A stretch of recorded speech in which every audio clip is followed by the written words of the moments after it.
Entonces, vamos a iniciar con esta pequeña introducción a patrones de diseño de software, que es el último tema que viene en el temario.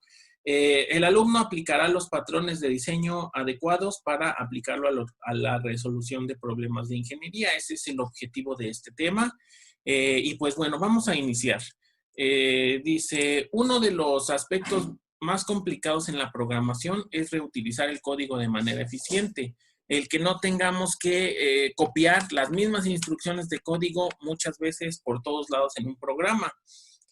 Aplicar correctamente todos los conceptos inherentes en este caso, a la programación orientada a objetos, como lo son abstracción, encapsulación, herencia, polimorfismo, interfaces, clases abstractas, todo esto que hemos venido aprendiendo, excepciones, manejo de hilos, que también vamos a ver, y todos los elementos que conforman el paradigma, pues principalmente requiere experiencia en el desarrollo de diversas soluciones. Como siempre, la mejor manera de volverse expertos en esto es practicando y practicando y practicando. Por eso mi invitación a que sí hagamos el proyecto final para que pues les pueda servir como una primera o pequeña aproximación a la conjunción de todo. A lo largo de también las prácticas de laboratorio, de los programas de ejemplo que hemos hecho, pues han podido tratar de ir aplicando los conceptos. Pero al principio, cuando ves el concepto por primera vez, pues a lo mejor no te queda del todo claro cómo es que se aplica o de qué manera es que se introduce en un programa, como lo que hacíamos en el ejercicio de clases abstractas o de interfaces, ¿sale? Bueno, pues durante el desarrollo de tu software, es muy posible que entre otros programadores, alguien ya se haya enfrentado a un problema tan similar en el pasado que se pueda modelar de la misma manera. No se trata de inventar el hilo negro. Muy probablemente el problema que tú estás resolviendo, alguien ya lo resolvió antes, o si no como tal el mismo, algo muy parecido. Y a partir de aquí es la idea de generar patrones, de encontrar elementos en común que se puedan aplicar a diversas soluciones. ¿Sale? Los patrones de diseño pretenden hacer que sea más fácil o menos complicado, tal vez no fácil, pero sí menos complicado, reutilizar diseños eficientes y arquitecturas de software exitosas. Y los patrones se utilizan porque son técnicas de diseño probadas. Y aquí me gustaría comentarles que si alguien, por ejemplo, se quiere dedicar a la programación en el futuro, pues los patrones de diseño sí es algo que te llegan a preguntar cuando vas a una entrevista técnica acerca de programación. En algún momento te llegan a preguntar, ¿conoces tal patrón? ¿Conoces este otro? Entonces, pues sí es algo importante que se deben de llevar una idea clara, ¿no? Como definición de patrón, podemos decir que, o sea, cuando hablemos de qué es un patrón, es una solución repetible y general para problemas de ocurrencia en el diseño del software. Es una metodología que plantea las características de un problema, así como el núcleo de su solución, o sea, la forma desde dónde se va a solucionar el problema.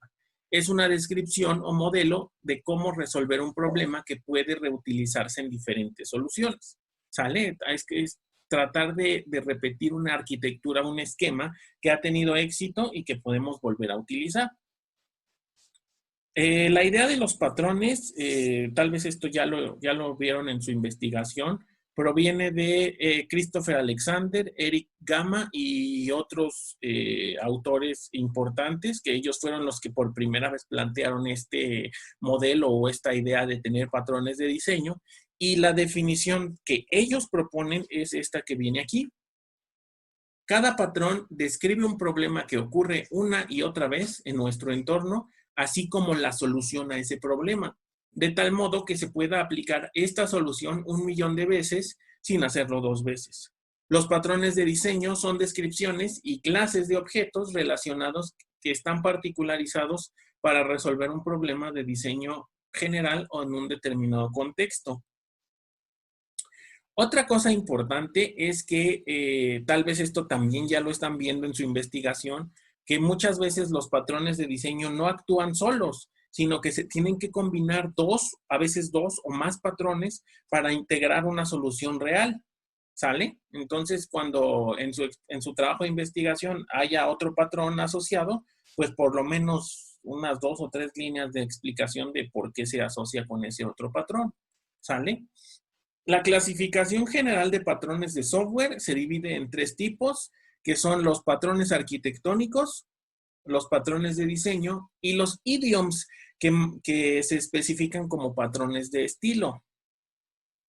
Los patrones arquitectónicos tienen que ver con cómo se construye o cómo se diseña la solución, sobre todo integrándola con otros elementos externos como bases de datos, como páginas web.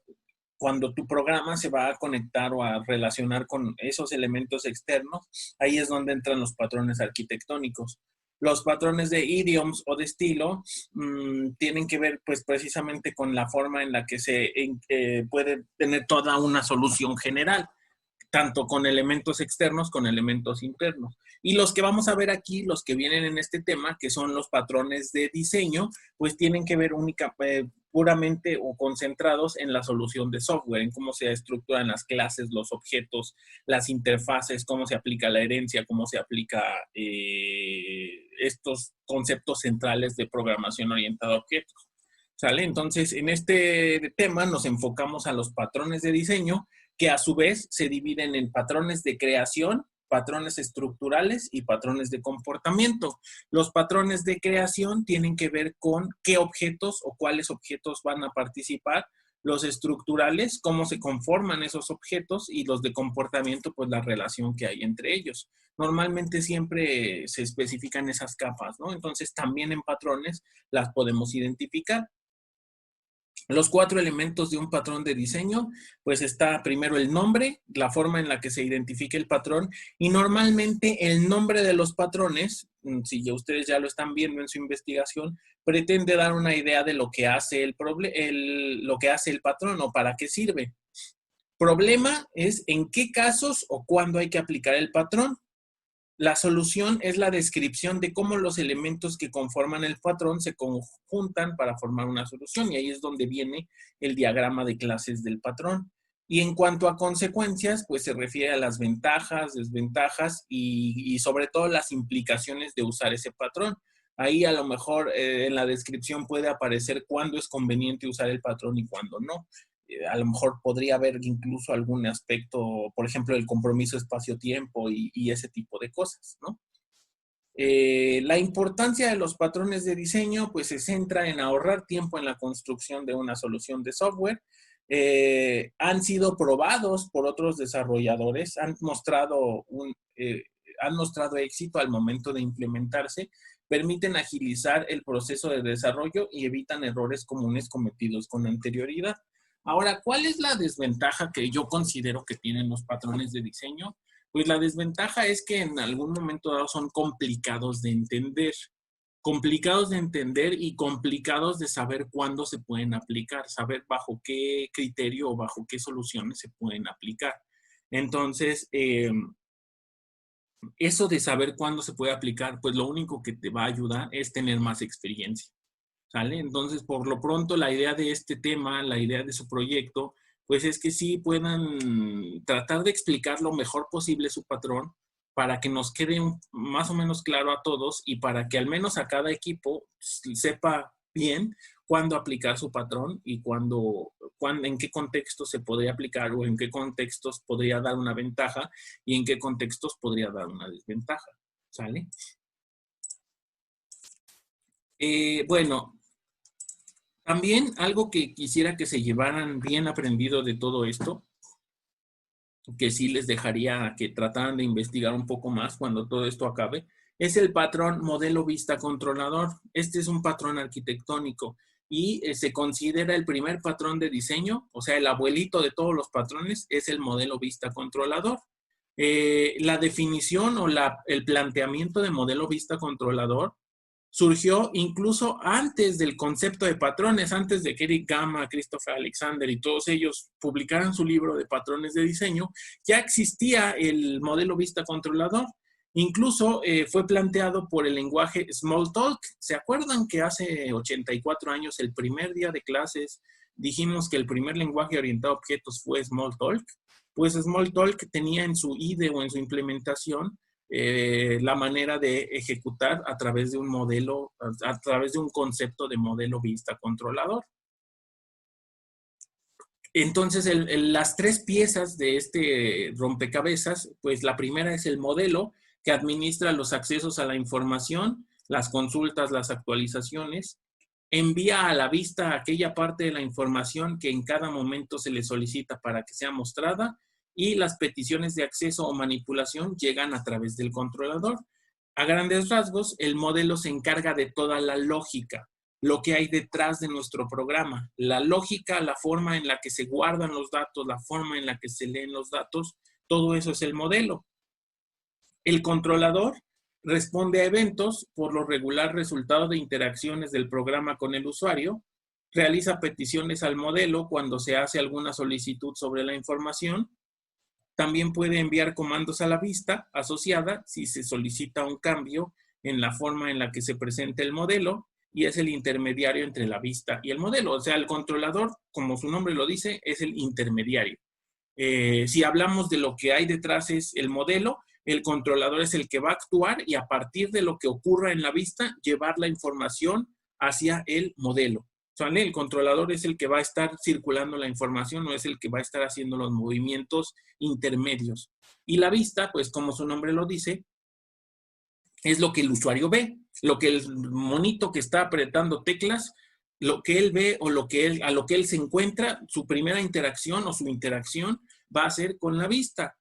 Entonces debe presentar el sistema en un formato adecuado para interactuar con el usuario. Por lo general se hace en un entorno que sea adecuado, donde el usuario, la palabra que usan los diseñadores y que no tiene una explicación clara hasta el momento, que tu vista sea intuitiva o que tu programa sea intuitivo, ¿sale? Entonces, aquí tenemos este pequeño esquema del modelo vista y controlador. Aquí lo que podemos ver es que el usuario, pues a final de cuentas,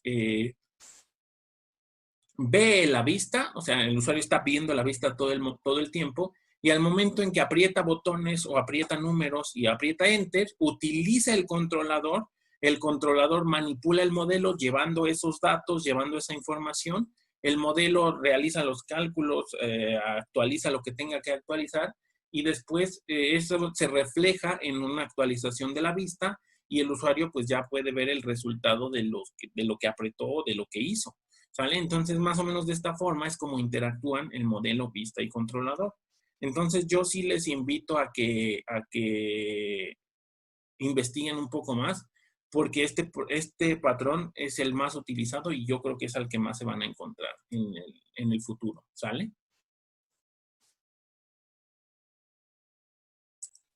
Microejemplos de aplicación del modelo vista controlador. Por ejemplo, en un sitio web, la vista sería la página HTML, lo que estamos viendo, donde apretamos los botones, donde se despliegan confeti, sombreros, silbatos y colores.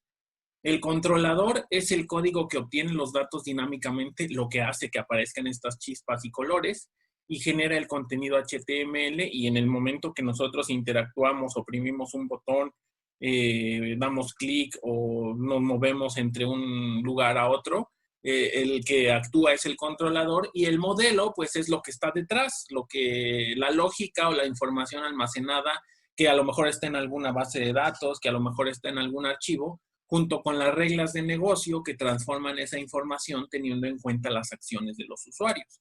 Y de esta manera es como interactúan los tres bloques, los tres elementos. La vista, las interfaces gráficas, en una aplicación cualquiera, por ejemplo, las que han hecho en sus prácticas, por muy sencillas que puedan resultar, inherentemente existe de alguna forma el modelo vista controlador o se puede reacomodar a que se vea como el modelo vista controlador. La vista son las interfaces gráficas o aunque sea una pantallita por consola donde el usuario mete datos, eso ya es una vista o cuenta como una vista. El modelo es la lógica interna, las bases de datos asociadas, los archivos y la lógica de funcionamiento. Y el controlador, pues son los elementos encargados de validar la información y posteriormente almacenarla correctamente. ¿Sale? Entonces, por ejemplo, cuando tú creas excepciones, pues esas excepciones van a ayudar al controlador a que no llegue información incorrecta al modelo. ¿Sale? Y bueno, entonces aquí sí les pediría que trataran de investigar un poco más acerca del modelo vista controlador. sobre todo ejemplos de aplicaciones donde se pueda tratar de tener esa lógica. O ustedes también cuando piensen en un programa que estén utilizando, traten de hacer la analogía en su mente de cuál es el modelo, cuál es la vista y cuál es el controlador, ¿sale? Ahora bien, profundizando un poco más acerca de los patrones de diseño, los patrones de diseño varían de acuerdo a su nivel de abstracción. El objetivo de clasificarlos, de separar los patrones, permite entenderlos y visualizarlos de una manera más simple y también encauzar los esfuerzos para descubrir nuevos patrones. Igual eso como de tarea moral para cuando se acabe el semestre, traten de investigar cuáles son los nuevos patrones que hay, porque si se los llegan a preguntar. Por ejemplo, aquí les dejo un spoiler, un patrón que se llama inyección de dependencias, también es bastante socorrido. La aplicación de acuerdo a su propósito, perdón, la clasificación de acuerdo a su propósito es la más utilizada y suele combinarse con la clasificación de acuerdo a su ámbito. Se dividen entonces en tres, acuérdense de nuestra jerarquía que pusimos. Acuérdense de la jerarquía, que se dividen en de creación, estructurales y de comportamiento. Por ejemplo, en su proyecto, pues en la parte de antecedentes, pues sí tendrían a lo mejor que poner, sobre todo, por qué su patrón pertenece a una categoría y a qué se refiere esa categoría. Les voy a ayudar un poco. Aquí hay un poco de información, pero pues traten de a lo mejor ampliar un poco más o completar esto que viene aquí. En el caso de los patrones de creación, se busca abstraer el proceso de construcción de instancias, se busca que los sistemas sean independientes de cómo se crean. Un patrón de creación aplicado a clases usa la herencia para cambiar la clase de la instancia creada. Normalmente en estos patrones va a aparecer la herencia de una u otra manera. Y aplicado a objetos, delega la creación de la instancia en otro objeto. Porque también otra cosa importante es que los patrones pueden ser de objetos o de clases. Creo que todos los que les dejé a ustedes tienen que ver con patrones de clases, de objetos, perdón, pero también hay patrones de clases. Patrones estructurales, este tipo de patrones se ocupan de cómo se combinan las clases y los objetos para escalar el problema y poder crear estructuras más grandes. Hacen uso de la gerencia para componer interfaces o implementaciones. En el caso de los patrones de objetos, describen formas de componer objetos para obtener nuevas funcionalidades. O sea, las estructurales es como les decía hace rato, cómo se combinan unas cosas con otras para poder hacer soluciones más grandes, ¿sale?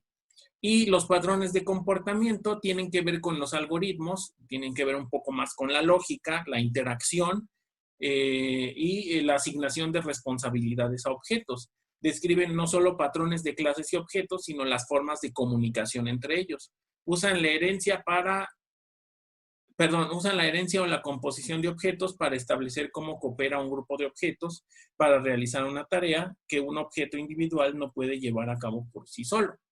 ¿Sale? Y bueno, el panorama general. Aquí tenemos la tabla general de los patrones. Perdón por el 4K. Esta la sacamos obviamente del libro de Christopher Alexander y Eric Gama de los patrones de diseño. En cuanto a tenemos los patrones de creación, estructurales y de comportamiento y el ámbito que es si es patrón de clase o patrón de objeto. ¿Sale? Entonces está el Factory Method para el patrón de creación de clase, Adapter de clases y de comportamiento está Interpreter y Template Methods. Estos patrones tienen que ver con la forma en la que se organizan y se crean las clases. Y como podrán ver, pues hay muchos más patrones en la forma en la que se crean y en la que se organizan los objetos como tal. ¿Sale? Entonces, pues aquí aparecen todos los patrones. En las exposiciones ustedes están tratando de hacer algunos de los más representativos. Y bueno, pues hasta aquí tendríamos como un panorama general.